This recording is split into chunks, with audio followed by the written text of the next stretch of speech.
నమస్కారం. ఈ కార్యక్రమంలో పాల్గొన్న అధికారులకు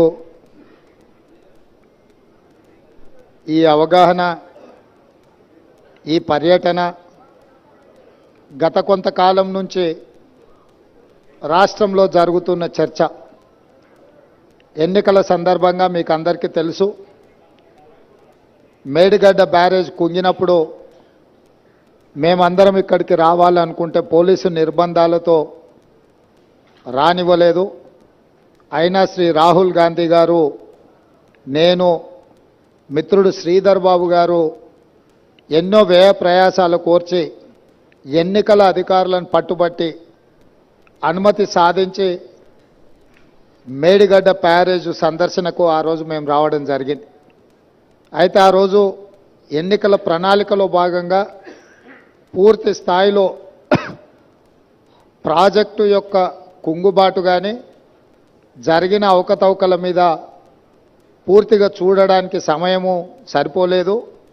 అదేవిధంగా గత ప్రభుత్వము ఏమాత్రం ఇటువైపు ఎవరిని రానియకుండా వాళ్ళు చేసిన తప్పిదాలు, కుంగిపోయిన మేడిగడ్డ బ్యారేజ్ను ఎవరు చూడకుండా కప్పిపుచ్చి తమ తప్పిదాల నుంచి తప్పించుకోవాలనే ప్రయత్నం చేయడము, అదేవిధంగా మా ప్రభుత్వం అధికారంలోకి వచ్చిన తర్వాత నేషనల్ డ్యామ్ సేఫ్టీ అథారిటీ ఏదైనా ఇచ్చిన నివేదిక, ఈ ప్రాతిపదికన విజిలెన్స్ అండ్ ఎన్ఫోర్స్మెంట్ అని ఉత్తమ్ కుమార్ రెడ్డి గారు ఆదేశాలు ఇచ్చి జరిగిన అవకతవకల మీద విచారణ చేపట్టి ప్రాథమికంగా ఒక నివేదికను ఇవ్వమని చెప్పడంతో వారు నివేదికను రాష్ట్ర ప్రభుత్వానికి ఇవ్వడం జరిగింది.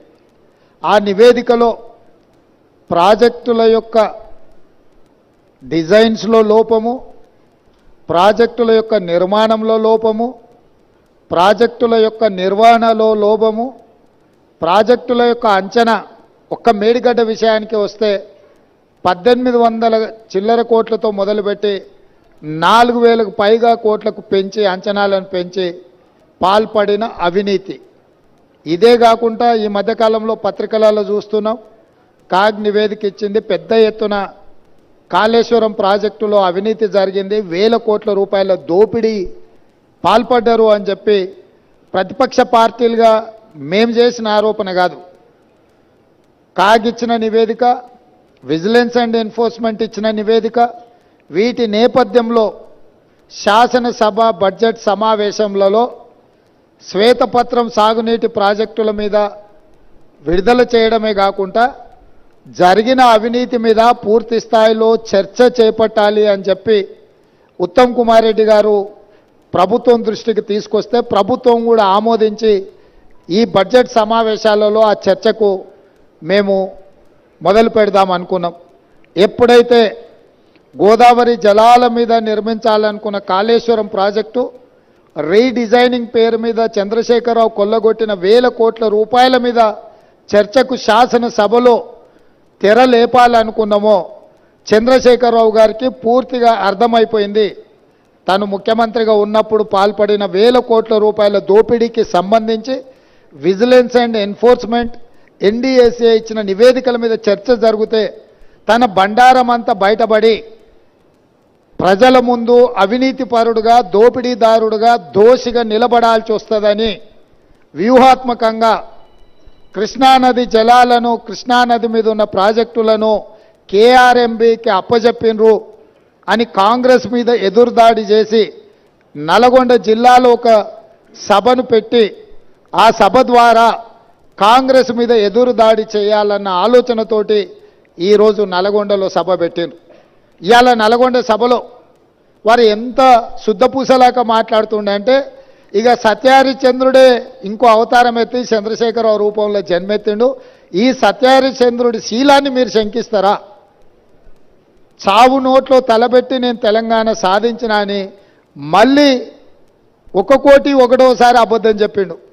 ఇప్పటి వరకు 1 కోటి సార్లు చెప్పిండు అబద్ధం, సావు నోట్లో తలబెట్టి తెలంగాణ తెచ్చినా అని.